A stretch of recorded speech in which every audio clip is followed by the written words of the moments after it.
पहले के लोगों में इतना प्रेम होता था, दादा दादी में आज भी इतना प्रेम है। देखने को भले ही लगे आपस में लड़ रहे हैं, लेकिन बुढ़ा बुढ़िया दोनों में भारी प्रेम है।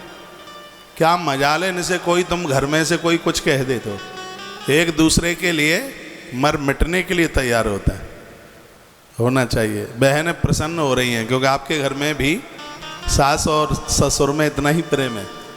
हाँ। कोई आनंद था उस समय का।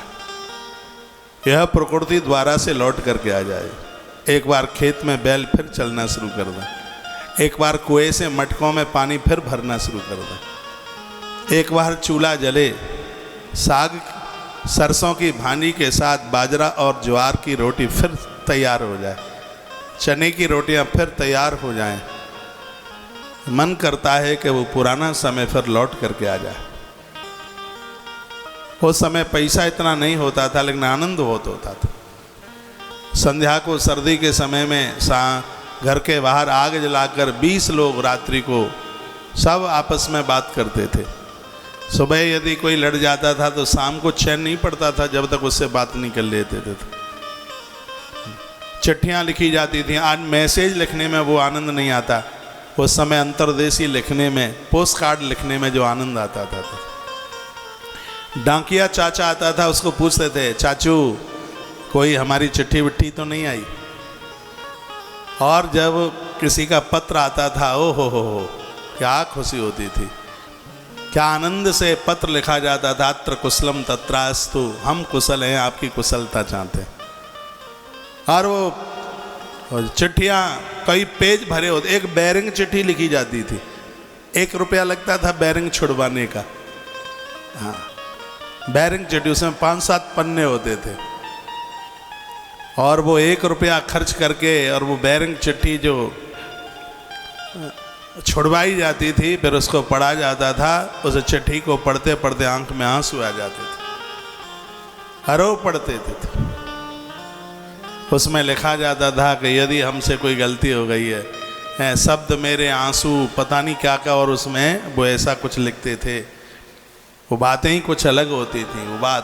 वो चिट्ठी किसके हाथ, पहले जब पोस्ट ऑफिस भी नहीं होते थे तो ये चिट्ठी किसके हाथ, गाँव में फेरुआ सामान बेचने वाले आते थे।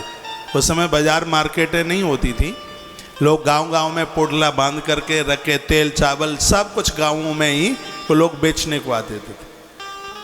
तो वो तो सब गाँवों में जाते, उन्होंने ऐसा बना लिया था कि सोमवार को उस गाँव में जाएंगे, बुधवार को उस गाँव में जाएंगे।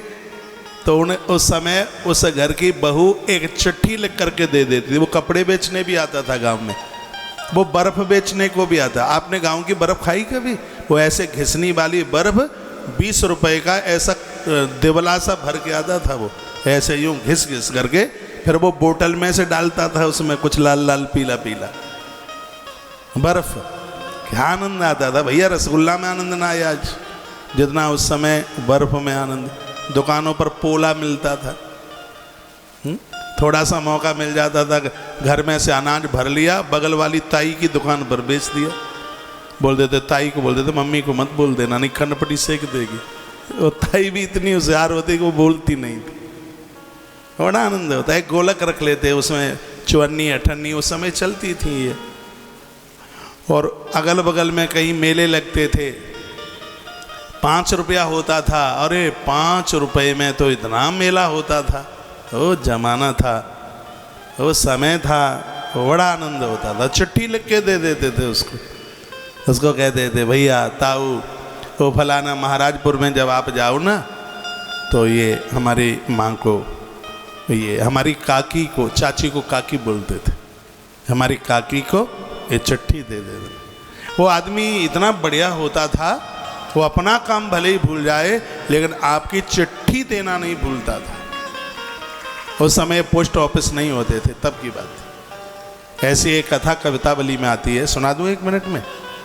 ऐसी एक कथा आती है, प्रभु श्री राम जी का वनवास हो गया था, राम चित्रकूट पहुंच गए थे। माता कौशल्या सरयू स्नान करके आई थी। दिन रात रोती है राम के लिए, अपनी पुत्र वधू जानकी के लिए, छोटा बेटा लक्ष्मण के लिए। रोते रोते उसकी आंखें सूज गई, उसकी आंख लाल हो गई रोते रोते। एक दिन की बात थी, वो स्नान करके आ रही थी। रास्ते में से कोई वणिक व्यापारी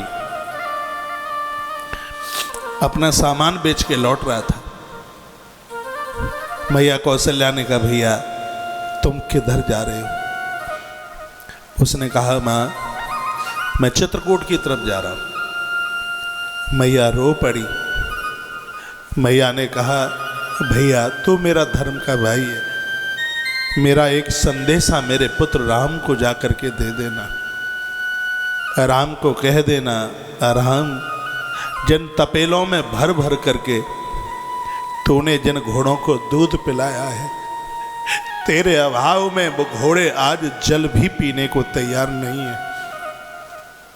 राम तू गांव में भले ही मत आना, अवध में मत आना, घुड़शाला तो नगर के बाहर है। एक बार उन घोड़ों को देख लेना जो तेरे लिए कितने सूख गए हैं। जब तू उन घोड़ों को देख लेगा तो तुझे पता लग जाएगा कि राम की याद में जब पशुओं की स्थिति हो गई है तो राम की याद में अवध के मनुष्यों की क्या स्थिति हो गई हो। मैया ने चिट्ठी लिख करके दी। उस समय का स्नेह, उस समय का प्रेम, एकत्व, अपनापन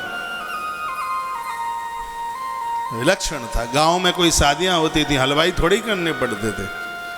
गांव की सब माताएं इकट्ठी हो जाती थी और अपना अपना चकला बेलना और लेके जाती थी पूड़ी बनाने के लिए। पूज्य स्वामी विवेकानंद जी महाराज जी के सामने एक विदेशी स्त्री, बहन भगनी निवेदिता, पूर्व में क्रिश्चियन थी, बाद में बहुत पक्की सनातनी हो गई वो। बहन भगनी, हाँ बहन निवेदिता, यानी भगनी निवेदिता सब कहते थे उसको। तो एक बार वो गांवों की संस्कृति देखने के लिए गई। कहीं कोई शादी हो रही थी, 500 माताएं पूड़ियां बेल रही थी। तो विदेशी स्त्री, उसने तो कभी देखा नहीं था पहले। तो उसने स्वामी जी को कहा कि ये कितनी पगार पर आई हैं, ये कितनी तनख्वाह लेंगी? तो स्वामी जी ने कहा, ये पैसों से नहीं आई हैं, ये व्यवहार से आई हैं। अचंभित हो गई वो नारी, क्योंकि विदेश में तो ये कभी ऐसा होता नहीं। हमारे भारत की तो संस्कृति ही बड़ी अद्भुत है, बहुत वंदनीय, बहुत प्रणाम करने को लायक है।